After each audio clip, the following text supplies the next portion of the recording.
is going on out there, peeps? All right, so yesterday I posted a video showing you guys a recommendation or one of these paths that these economists always saying that Iraq needs to take, and they were proposing what it turns out to be is between now and next year, next July. They were proposing bringing the rate up to 50 cents. I was just showing you how the math would go. Some of you people are losing your mind. You guys, it's a proposal. We see these types of articles like once every month. So the suggested rate was 2 Iraqi dollars for every 1 US dollar, which gives us a 50-cent rate. The vast majority are like, hell yeah, I'll take it. Some of you people, I'm not sure where you guys are getting your rates from. You know what I mean? Somebody said something, said they heard it was going to be $5 or $10. $5 or $10 per dinar. You guys got to stay grounded on this stuff. If it happens, that would be phenomenal. But if 50 cents happen, that would be phenomenal too. Okay, so I'm just saying, I know some of you guys come from other groups and stuff like that, and I know you guys been told that there's these 800 numbers you need to call. There's no 800s numbers you need to call. You talk about that in our group, you're more likely to get slammed by comments really bad. I've spoken about this before. I don't know what these 800 numbers that you're being told. I actually called one of these 800 numbers that was posted one time, and it literally was to a pizza place. I was like, what the hell is this about? What are these 800 numbers? I'll tell you again, since most of you are new, exactly what I did. I went into my bank. I bank at Wells Fargo. I called the manager over, and we had a talk. The first thing that came out of his mouth is he said, I must inform you that, for now, we don't buy or sell Iraqi dinar. I said, that's fine. He says, but if it gets reinstated and it's recognized and all the restrictions are taken off again, here's all you got to do. He says, you come into the bank, you get my attention. I said, okay. Tell me that you want to go ahead and exchange the dinar. We'll take a look at it, make sure the bills are real. I said, okay. He goes, then I will tell you what the current rate of exchange is. We charge you a small fee. I think it's 1% is what he said, 1 or 1.5% to do the exchange rate. And I said, okay. And he goes, and you can just deposit it in your bank, depending on how much it is. Obviously, if you have millions of dollars coming to you, US dollars, they're not going to give it to you. Not because you can't do the exchange. It's because most banks don't carry that much money. So what's going to happen is they'll deposit it into your account is what they'll do. You'll have access to it digitally right away. But if you want to get millions of dollars and physically take it out of the bank, they have to order the money and you have to pay a fee for that. Okay? So for me, I just want it deposited. So there's no hassles. I said, there's no numbers I got to call. He goes, no, just come into the bank. No 800 numbers. There's no tier 1, no tier 2, none of that stuff. Tier 1, tier 2 for if we're just being honest about it, that's an internal thing. It has nothing to do with us regular Joes out here or Jones, okay? So it's you're just going to go in and you're going to exchange it. Okay? The bank's most likely to do the exchange. As a matter of fact, Chase Bank right now is doing the exchange, but they're only going to exchange it at the current rate. Do you see what I'm saying? So you have to find out if you got a local Wells Fargo or a Chase Bank. But there's no 800 numbers. And I don't know who started that crazy scenario, but my thing is, if you have 800 numbers, most likely what they're going to do is have you meet them or send your dinars to them. It's a trick, I think. And what they'll do is they'll exchange it at one rate, and you're lucky if you get, half the value back is what it is. Or you call these 800 numbers, and these people have already exchanged their dinars. They have the American dollars, and they're going to exchange the dinar at a much lower rate, and then get the dinars and get the higher rate.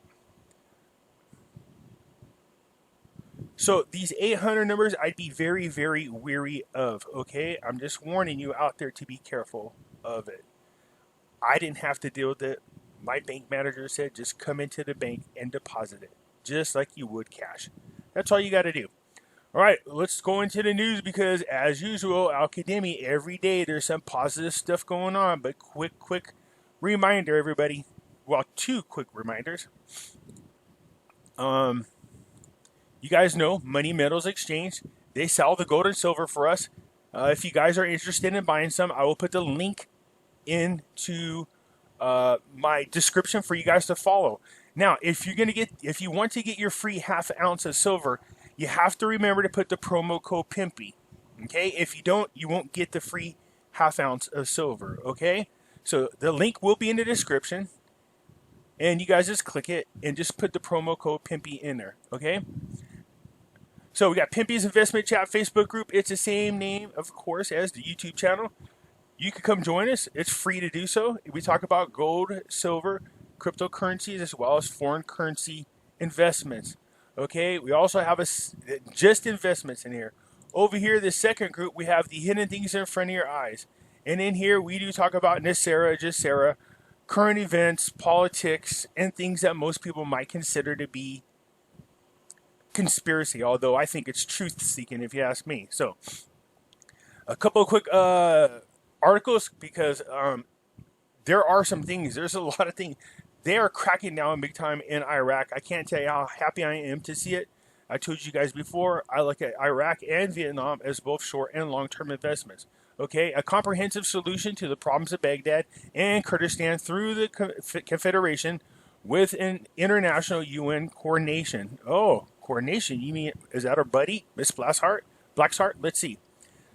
The United Nations, in coordination with the President of the Republic and the government in Iraq, has developed a roadmap for comprehensive solutions to the outstanding problems between Baghdad and the Kurdistan region based on the application of the Confederation system.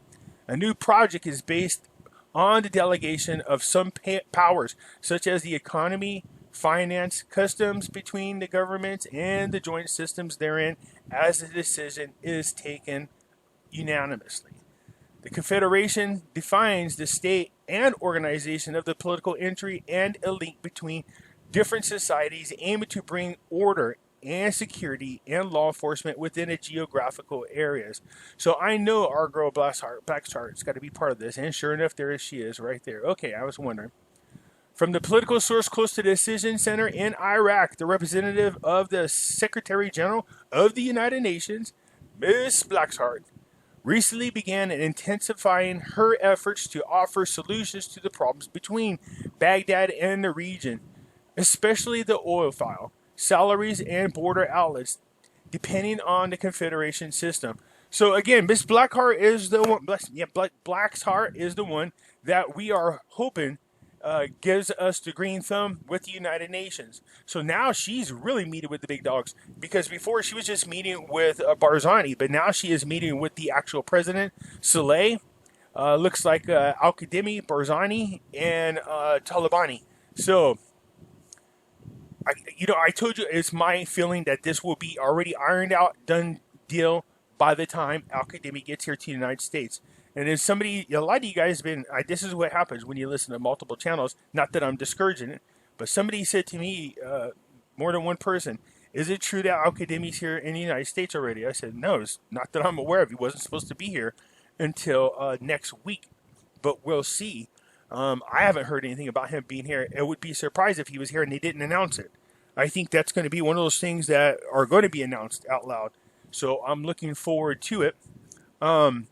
I told you what we're looking for is, Trump to come out, introduce Al-Qademi to the world, and go ahead and request to the international community to once again recognize the sovereignty of Iraq. That's what I'm looking for. Okay, so anyways, so right now, Miss Blacksheart, what she's saying is she's talking to all the political leaders. What she's trying to do is just go ahead and, get these things ironed out once and for all. And and it says right here, an increased tension between the two sides after Kurdistan launched a referendum on independence from Iraq in the fall of 2017, which was supported by more than 90% of the population of the region. So, this is what they want to do. If they're going to mush back together here, they got to iron some things out. Okay. Minister, more than 10% of the employees are dual spaced and salaried. Okay, so this is not a surprise. We know this. They're being audited and they're finding out that a vast majority of the people on the payroll are aliens or they have dual salaries. And this is what we want to see happen. I wish they would announce some type of really strenuous punishment for these people so that they can nail them. So look at this. More than 10% of the employees in the Iraq state are aliens and double salaried. Yeah, start doing perp walks and then that should iron it, okay? All right, so that's it for that part right there. But let's come over here because there's some other non-type of news. OPEC and its allies are preparing to reduce oil cuts in light of signs of the recovery from the Rona. Okay, so if they're going to reduce the oil cuts, that's going to obviously affect the oil per barrel price. All right, so that is talking about the dinar indirectly. Group officials said that the Saudi-led oil production coalition is pushing OPEC and its allies to increase oil production from August, amid signs of demand returning to normal. Of course, as we come out of the quarantine, while the rest of the world has, kids are already going back to school. Nothing's really going on. We're finding out that they're lying about the numbers. We're finding out that they're doing all kinds of crap that they shouldn't be in our country. Kids are already back to school around the world. And here they're talking about finding ways. If it wasn't an election year, we wouldn't have this much problem. Basically, what we're running into is we have one political group who's trying to keep us from going out and physically voting and trying to avoid doing any debates between the two presidential candidates. Well, one president and one wannabe candidate, because that would be a total humiliation. So, that's the problem. But as the rest of the world opens up, of course, the demand for oil will increase. That's just common sense. So anyways, look at this. Basra police arrest the most dangerous gang. They're cleaning up over there. First of all, look at all these drugs. Good Lord. Basra police arrested the most dangerous drug trafficking gang in the Fat districts, made up of 3 people. That's the most dangerous gang. There's 3 people. I don't know if that's a gang. I mean, I grew up I was, born and raised in part of my life in Los Angeles. I mean, I know what a gang is. 3 people don't make a gang to me. But nonetheless, they are arresting the gangs out there. This is good news, all right? So they arrested them and found 400,000 pills on them, narcotics. I like how this is, narcotic pills containing narcotics. Okay, good. So they're busting the gangs out there, cleaning up houses. So the point being is they're doing a lot about corruption out in the Iraqi area, just like we knew that they would. This is a good sign, of course. This is what we're looking for. Them to clean up the country, them to get rid of the corruption, them to start securing the borders, the things to be ironed out between Iraq and Kurdistan, or Baghdad and Kurdistan. So it looks like, again, it's going to be hammered out before Al-Qademi even gets here. And the rumors about these 800 numbers, I wouldn't trust no 800 number at all. And people talking about seeing numbers on the back screen, what the hell is that? All that doesn't make any difference. None of that makes any difference. All that matters is we're waiting for the recognition of Iraq's sovereignty and the restrictions to be moved off of their currency. As soon as that happens, you guys, shortly after that, you'll start seeing banks. We'll start like we do now. Most banks, you could go in and buy Vietnam Dong if it's available. So that's going to be the same way for the Iraqi dinar. You're going to be able to go in there and sell it or buy it at your bank. Okay? So that's what we're waiting for. So far, so good. Every day I continue to read other news articles that talks about the differences Al-Qademi is making over there in Iraq, and that's what we want. All right? So that's it so far, you guys. And again, as far as that article was concerned, look, we get these articles that come out once every month or so that say the same thing. These economists make these recommendations. I mean, the last economist one that before this one here, the last one said the opposite. So this one's talking about a 50-cent rate, but the last article that we saw, the person said, a rate of around $1 would be reasonable. But in their opinion, should come out at the reinstated rate, because it wouldn't really affect Iraq, other than the fact they can have more purchasing power, and it would use the 322 rate to import all the materials necessary to start rebuilding Iraq. So you see the articles go flip-flop both ways, but either so, 50 cents, yeah, most of you guys are not going to say no to that, all right? Anyways, you guys, if you like the video, hit the thumbs up button. If you're not a subscriber, please do so, because when you do, it helps out the channel, and I surely do appreciate it. All right, you guys, I'll catch you later.